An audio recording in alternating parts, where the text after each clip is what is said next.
তাহা ভাই মনে হয় এবার বিয়েটা কইরাই ফেলবে। তার বাপের ফোন দিয়ে সে নিজেই তার বিয়ের কথা বইলা দিল, তাও সকলের সামনে লাইভে। তাহা ভাইয়ের মুখে বিয়ের কথা শুনে তার আব্বুর রিয়াকশন কি ছিল, চলো সেটাই দেখা যায়। বিয়ে করাই লাগবে আবার, জান শেষ। এনার্জি আছে আজকে, আমার ফুল এনার্জি। আজকে আজকে কই ছাড়বো। ভালো আছেন আব্বু?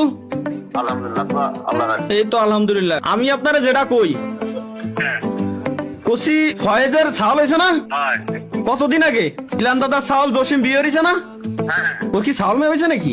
2 বছরের মতো। 2 বছর। আপনার কি মন চায় না যে আপনি দাদা ডাক শুনবেন? আপনার কি আব্বু আল্লাহর কসম কাটে কত মন চায় না?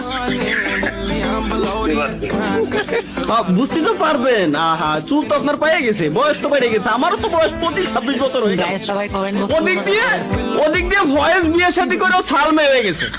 আমি এক লাইভ স্ট্রিম পর্যন্ত করতে পারতেছি না, পোলা বানায় কমেন্ট করে ফাটাই ফেলতেছে, ভাই বিয়ে করবেন কবে? বিয়ে হয় না কেন? আমি বিয়ে শাদী করবো না। আচ্ছা ঠিক আছে, মেয়ে তো দেখি ভাবে কোয়েন না, আমি লাইভ স্ট্রিমে রয়েছি, কোয়েন না। আপনি যেটা করবেন ওইটাই সঠিক। ঠিক আছে তাহলে রেখে দিলাম আব্বু। হাই হাই, আমাদের মায়ে দেখতেছে বলে কেমনে কি লাইভ এটা আসলে। আমিও বিয়ে করবো, আমার বউ হবে কেমনে কি ভাই? মেরে সপনো কি রানী কব আয়েগি তু। আসলে আমার বউ হবে কেমনে, কেমনে সম্ভব ভাই? কেমনে? যাক, আব্বু থেকে আসলে কনফার্মেশন নিয়ে নিয়েছি, আর কোনো টেনশন নাই। মানে খুব শীঘ্রই আশা করি মনে হয় হয়ে গেলেও যাইতে পারে। আমি বিয়ে সাথে করলে আমি ইউটিউবিং ছেড়ে দেবো ভাই, আমি আর খেলবো না।